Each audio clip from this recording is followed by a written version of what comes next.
자자 여러분 주목해 주십시오. 여기 제 옆에 있는 이 느름한 사내를 보십시오. 이게 바로 진짜 군인입니다. 흙먼지 마시며 땀 흘리는 군인 말입니다. 아버지의 쩌렁쩌렁한 목소리가 정원을 가득 메웠습니다. 서울 평창동의 고급 주택, 잘 가꿔진 잔디밭 위에서는 제 향군 인회 주최의 바비큐 파티가 한창이었습니다. 아버지, 이태석 예비역 육군 대령은 샴페인 잔을 높이 들고 자신의 옆에 서 있는 건장한 남자를 트로피처럼 과시하고 있었습니다. 그 남자는 해군 특수전전단 UDT/실 소속 김철호 중령. 구릿빛 피부에 다부진 체격, 누가 봐도 전쟁 영웅 같은 외모를 가진 사람이었습니다. 아버지의 친구들은 박수를 치며 환호했습니다. 역시 이 대령 인맥 하나는 끝내주는구만. 요즘 젊은 친구들 중에 저런 기가에 있는 군인이 드물지. 나는 그들로부터 멀찌감치 떨어진 구석자리에서 묵묵히 고기를 굽고 있었습니다. 연기가 눈을 찔렀지만 피하지 않았습니다. 익숙했기 때문입니다. 나는 언제나 이 집안의 투명 인간이자 심부름꾼이었으니까요. 내 이름은 이지안, 30살.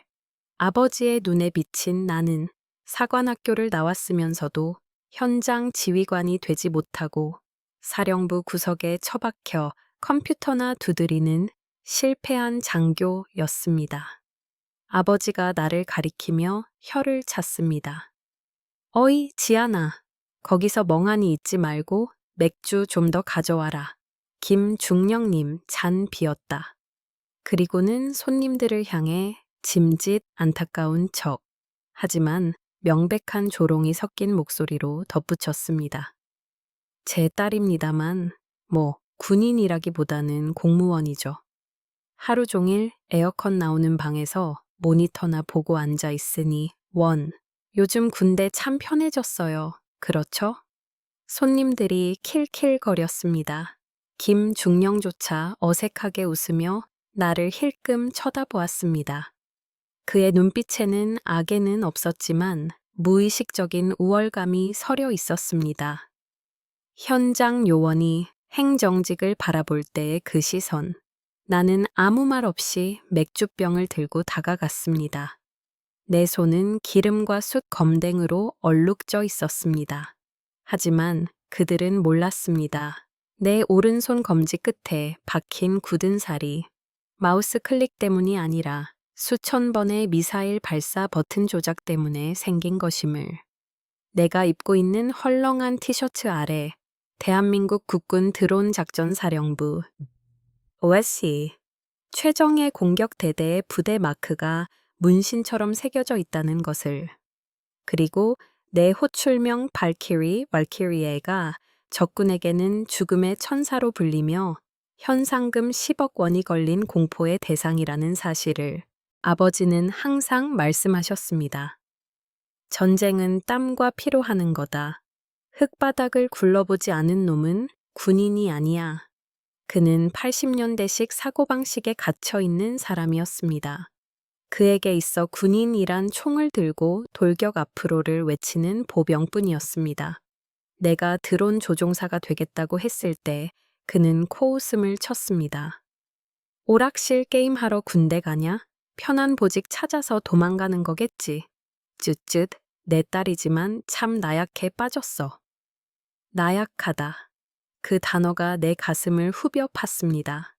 하지만 나의 전쟁은 아버지가 아는 전쟁보다 훨씬 더 차갑고 잔혹했습니다. 내 근무지인 드론 작전사령부 지하 벙커. 그곳은 창문 하나 없는 밀실입니다. 수십 개의 고해상도 모니터가 뿜어내는 푸르스름한 빛만이 유일한 조명입니다. 나는 그곳에서 하루 12시간씩 지구 반대편의 작전 지역을 내려다봅니다. 사람들은 드론 조종이 게임 같다고 말합니다. 조이스틱을 움직이고 버튼을 누르면 끝이라고. 하지만 그들은 모릅니다. 4K 화질로 전송되는 적의 얼굴을. 내가 발사한 헬파이어 미사일이 목표물에 명중하는 순간 화면 가득 피어오르는 붉은 화염과 흩어지는 파편들을. 보병은 적을 쏘고 지나가면 그만이지만 나는 폭격 후의 참상을 피해 평가 BDA라는 명목에 몇 시간이고 지켜봐야 합니다. 잘려나간 팔다리, 울부짖는 생존자들, 무너진 건물. 그 모든 지옥도를 에어컨 바람이 나오는 쾌적한 의자에 앉아 커피를 마시며 목격해야 하는 괴로움을 아버지는 상상조차 할 수 없을 것입니다. 일주일 전 나는 아프리카 파병 부대의 철수 작전을 지원했습니다. 아군 특수부대원들이 반군에게 포위되어 절체절명의 위기에 빠져 있었습니다.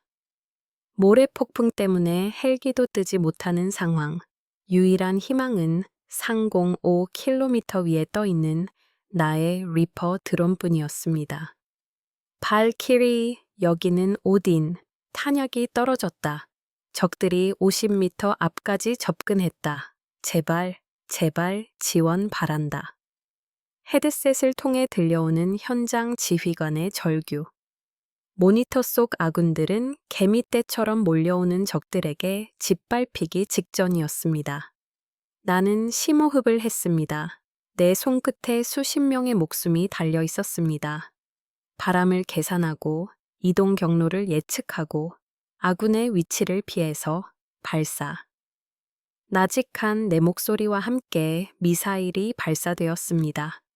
화면 속에서 거대한 폭발이 적의 선봉을 집어삼켰습니다. 한 번, 두 번, 세 번. 정밀 타격. 아군에게는 털끝 하나 다치지 않게 오로지 적들만을 소각시켰습니다. 살았다.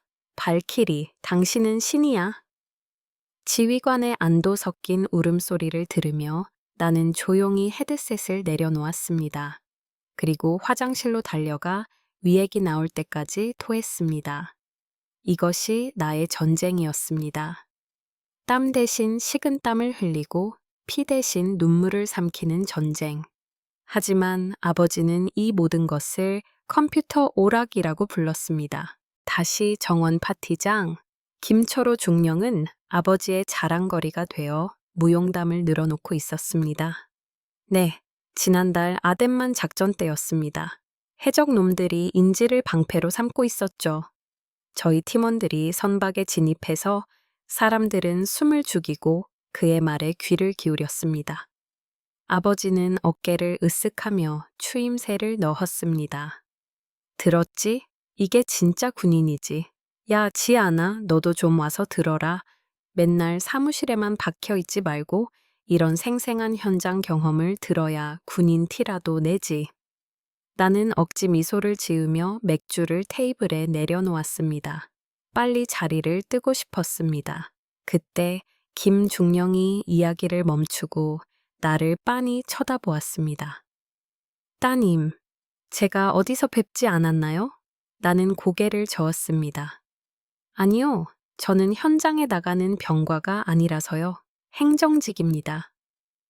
아버지의 말을 그대로 따라 했습니다. 그것이 아버지가 원하는 대답이었으니까요.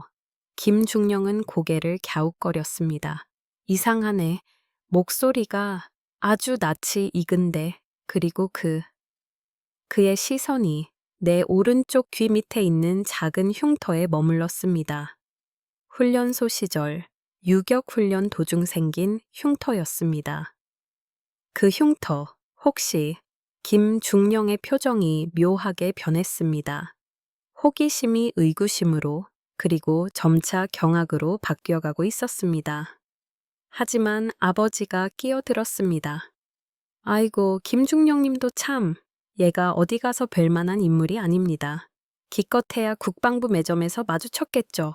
자자, 술이나 더 드십시다. 아버지는 내 등을 떠밀었습니다. 너는 가서 과일이나 좀 깎아와라. 나는 뒤로 물러섰습니다. 김중령은 계속해서 내 뒷모습을 눌로 쫓고 있었습니다. 마치 잃어버린 기억의 조각을 맞추려는 사람처럼. 해가 지고 정원에 조명이 켜졌습니다. 술기운이 오른 아버지는 더욱 기고만장해졌습니다. 요즘 젊은 것들은 정신력이 썩었어. 버튼 하나면 전쟁 이기는 줄 안다니까. 특히 드론인지 뭔지 하는 부대들, 걔네들은 군인도 아니야.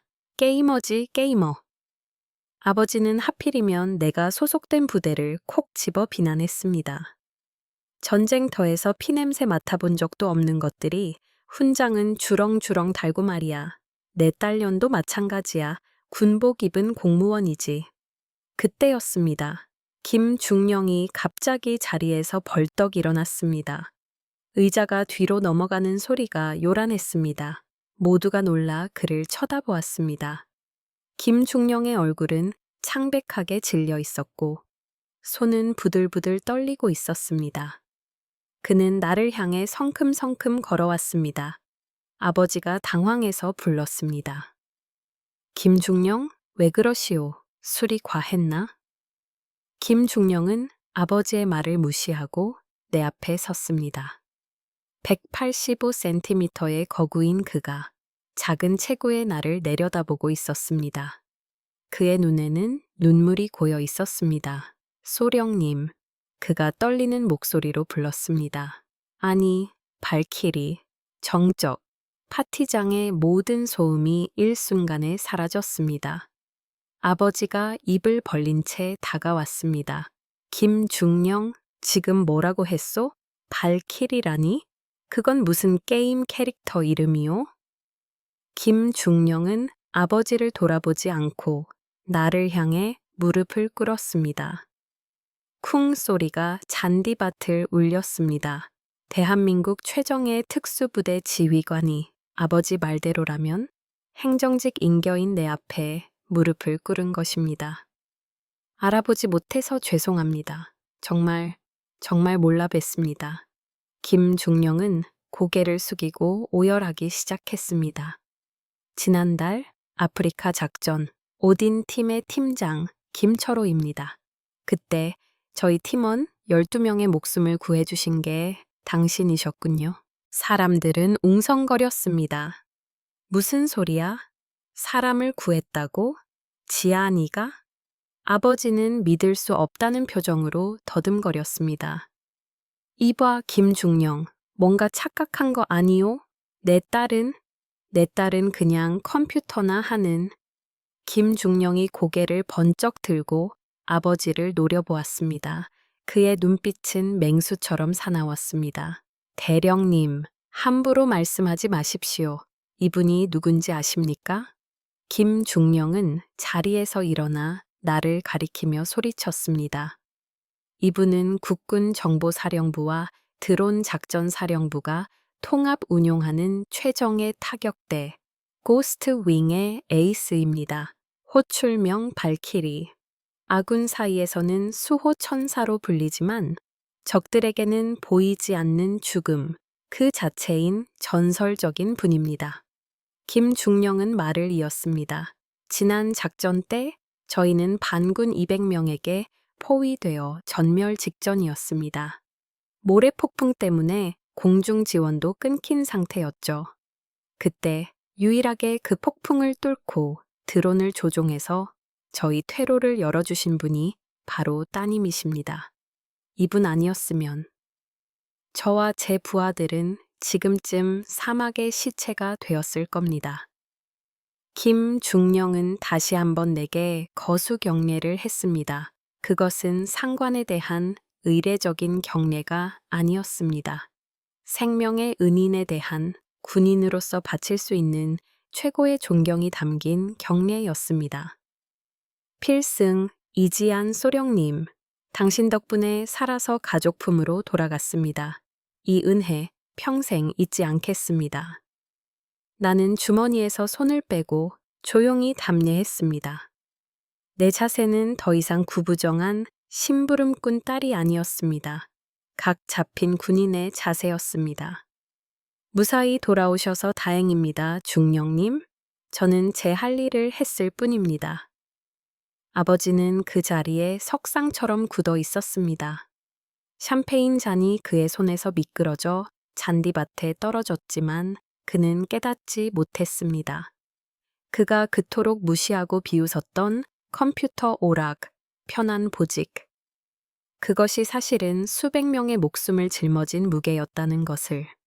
자신의 자랑스러운 후배가 무릎 꿇고 경배하는 진짜 영웅이 바로 자신이 과일이나 까까오라고 시켰던 딸이라는 사실을 아버지의 친구들이 수군거리기 시작했습니다.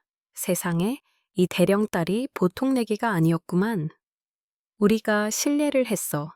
저런 대단한 군인을 몰라보고. 그들의 시선은 이제 아버지가 아닌 나에게 쏠려 있었습니다. 경외심과 미안함이 섞인 눈빛들. 나는 김중령의 어깨를 두드려 일으켜 세웠습니다. 일어나세요, 중령님. 여기는 작전구역이 아닙니다. 그리고 천천히 아버지에게 다가갔습니다. 아버지는 내 눈을 피했습니다. 그의 얼굴은 불그락푸르락해져 있었고 입술은 파르르 떨리고 있었습니다. 수치심, 후회, 그리고 여전히 인정하고 싶지 않은 옹졸한 자존심이 뒤섞인 표정. 아버지, 내가 불렀습니다. 아버지는 움찔했습니다. 아버지가 말씀하셨죠. 흙먼지 마시지 않는 군인은 군인이 아니라고. 나는 내 오른손을 펴서 보여주었습니다. 굳은 살이 박히고 미세하게 떨리는 손. 제 손에는 흙먼지 대신 제가 죽여야 했던 적들의 피와 제가 살려야 했던 아군들의 눈물이 묻어 있습니다. 현대전은 아버지가 알던 그 시대와 다릅니다. 보이지 않는 곳에서 누구보다 치열하게 싸우는 군인들이 있습니다.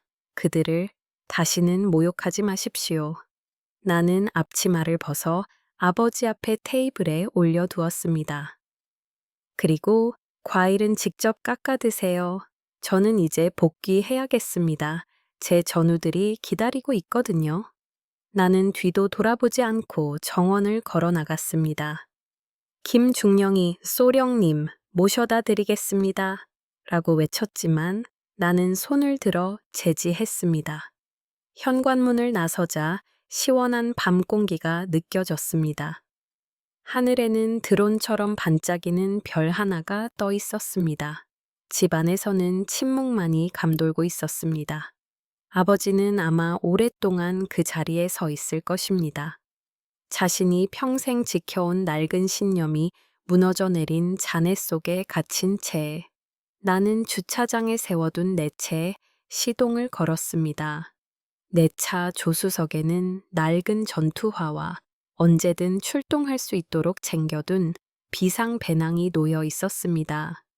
나는 엑셀을 밟았습니다.